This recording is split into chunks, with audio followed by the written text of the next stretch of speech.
Cash is king. A company without cash to pay its suppliers, staff, or creditors is a broke company, a struggling company, a company on its way to bankruptcy. Cash is so important to a business that there's a whole financial statement dedicated to tracking the cash that goes in and out.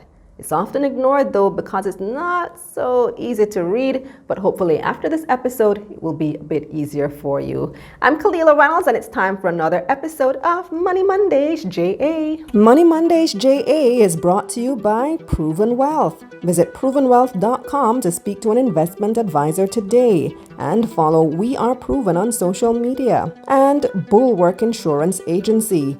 Looking for affordable insurance? Visit bulwarkja.com. Follow them on social media at officialbulwarkja.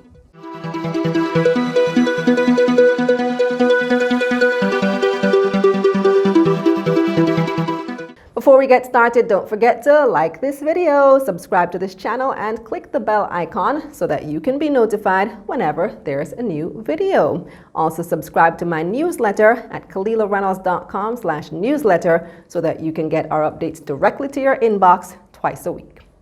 So the cash flow statement outlines 1, where a company gets its cash from, and 2, how that cash is used in the business.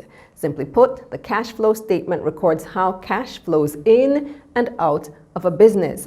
The cash flow statement ties together the company's balance sheet statement and the company's profit and loss statement to reflect how the business's activities throughout the year has increased or decreased the company's cash.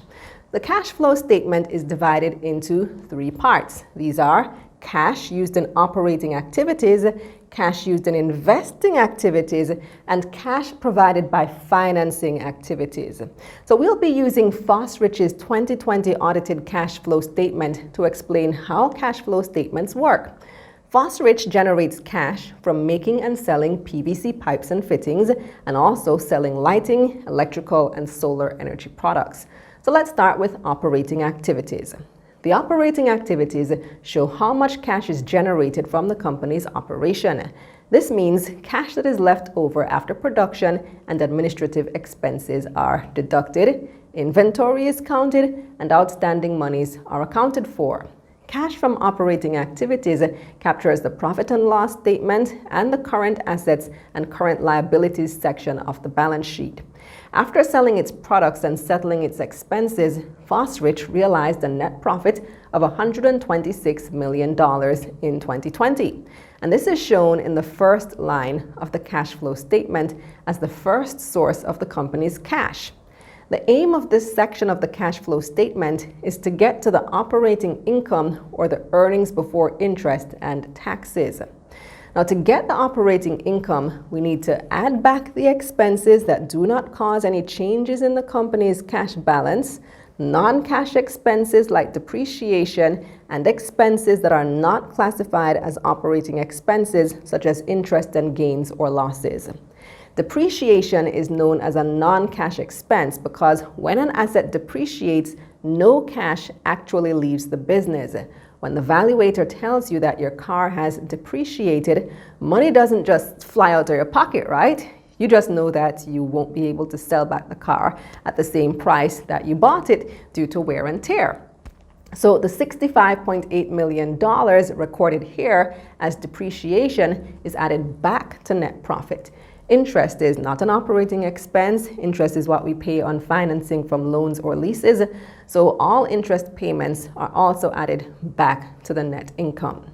Unrealized foreign exchange gain. Okay, so let's say that Fosrich has some US clients that it sells its PVC pipes to.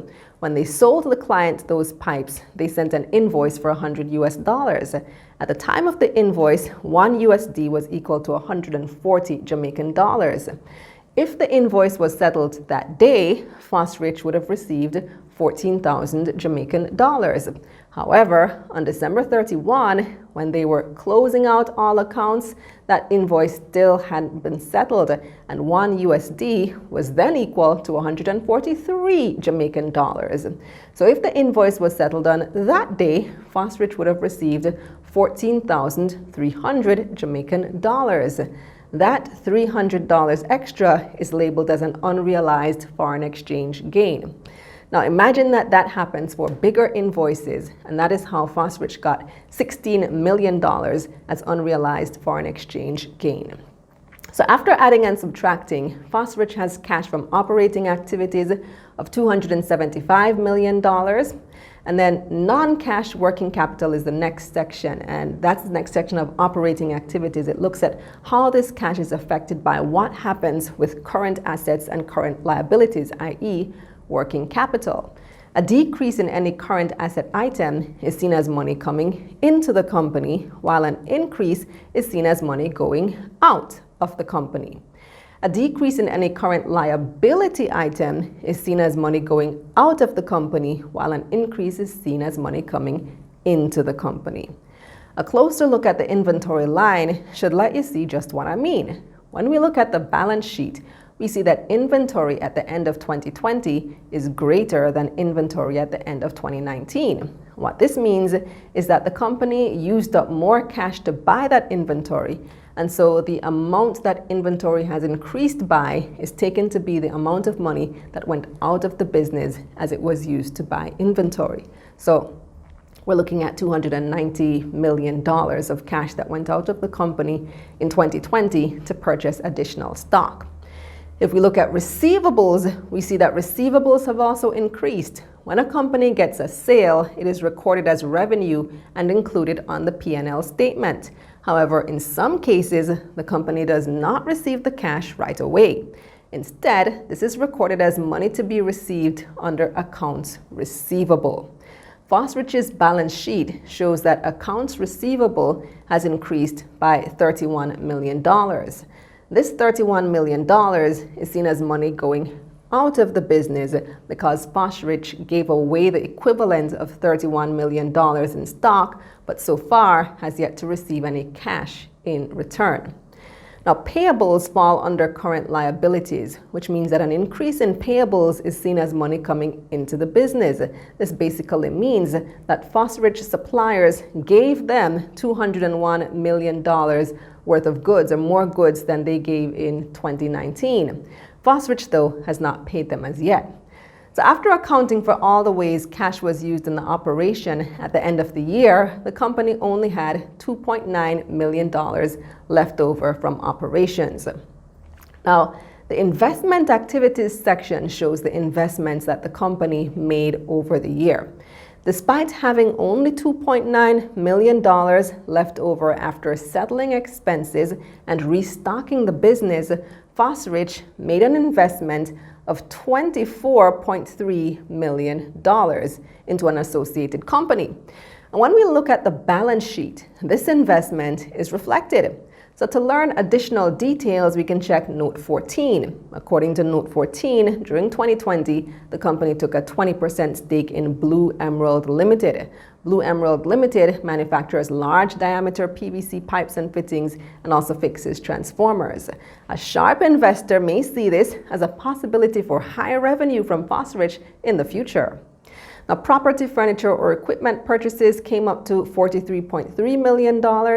And to get additional details for this, we go to Note 9, which shows changes to assets. And we can see that the company bought $25 million in equipment, furniture, and fixtures, new computers to the tune of $4.8 million, and they also purchased a motor vehicle or motor vehicles for $13.2 million.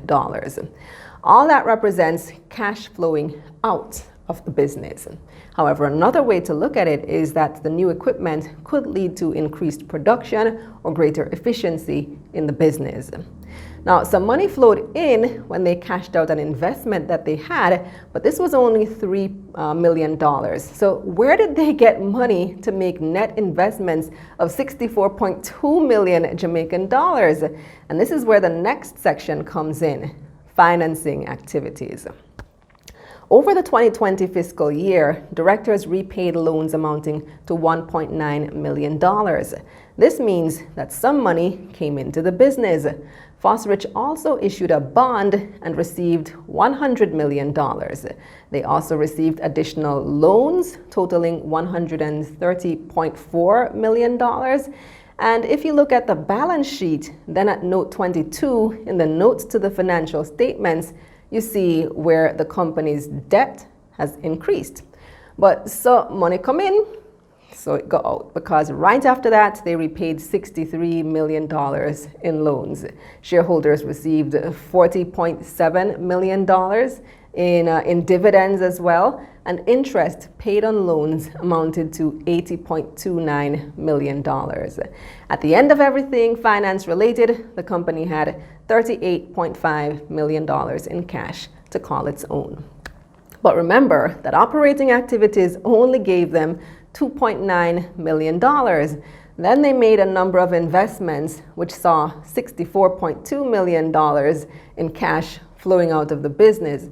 So let's do some addition and subtraction here, right? So they got $2.9 million from operating activities. And then $38.5 million. Okay, let's write that down. That's $41 million.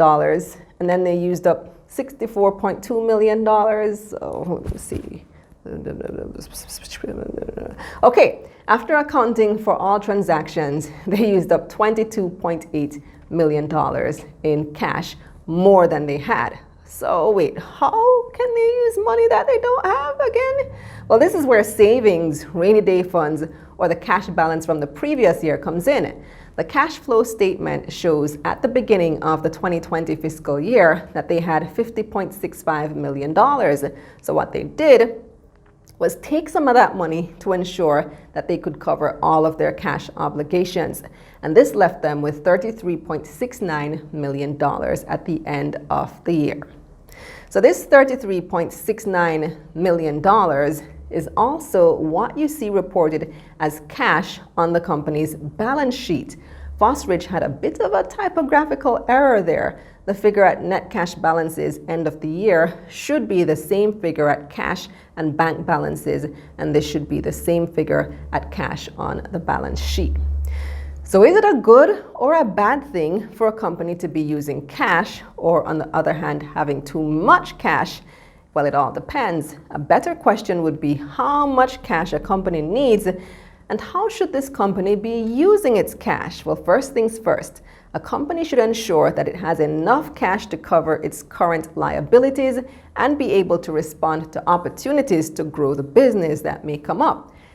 After that is covered, then a company should look at how much cash it needs and how this cash is used by assessing its current stage in the business life cycle. A company in its growth stage should be reinvesting cash in the business.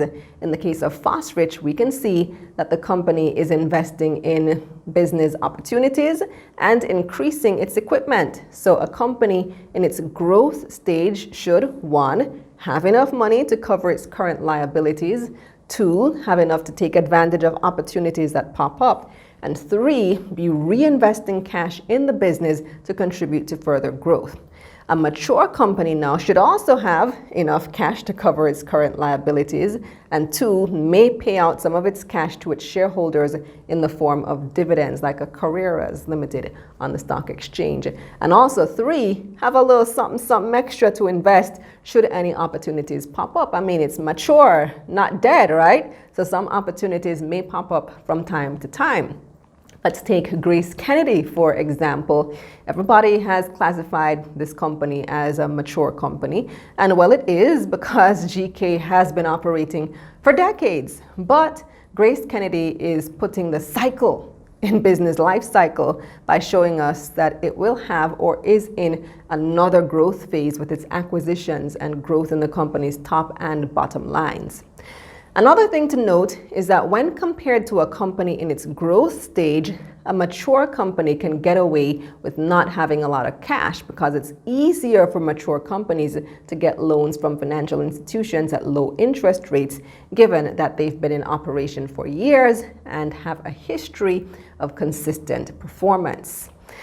And that's it. For the cash flow statement, so do you see how the cash flow statement just ties everything together, all the financial statements together to show the company's cash position at the end of the financial year? Hopefully, going forward, you will now be able to easily read a company's financial statements to see where it gets all its cash from and also how this cash is being used. That's it for this episode of Money Mondays, JA. Now here's what's coming up on Taking Stock. Barita is looking to raise another $10 to $15 billion from their latest APO, which is now open. But the company has been on the defensive following questions about their intricate business structures. We'll get answers. And the analysts weigh in on the latest market developments. Scotia, Jamaica Broilers, and Fontana results are out. How did they do? And Proven has sold its 20% stake in Dream Entertainment. But why? This and more on Taking Stock Live, the Caribbean's #1 business show, with me, Kalila Reynolds, 3-time Business Journalist of the Year. Catch new episodes of Taking Stock every Tuesday at 8 p.m. on YouTube, KalilaReynolds.com, and all your favorite podcast platforms. Let's get this money.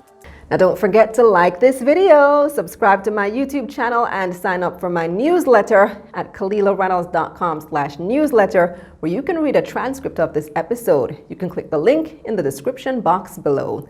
Also follow me on Twitter, Instagram, and TikTok at Kalila Ray, and on Facebook at Kalila Reynolds Media. If you're into podcasts, find us on your favorite podcasting platforms, including Spotify and Apple Podcasts. I'm Kalila Reynolds. Let's get this money. Money Mondays JA was brought to you by Proven Wealth. Visit provenwealth.com to speak to an investment advisor today and follow We Are Proven on social media. And Bulwark Insurance Agency.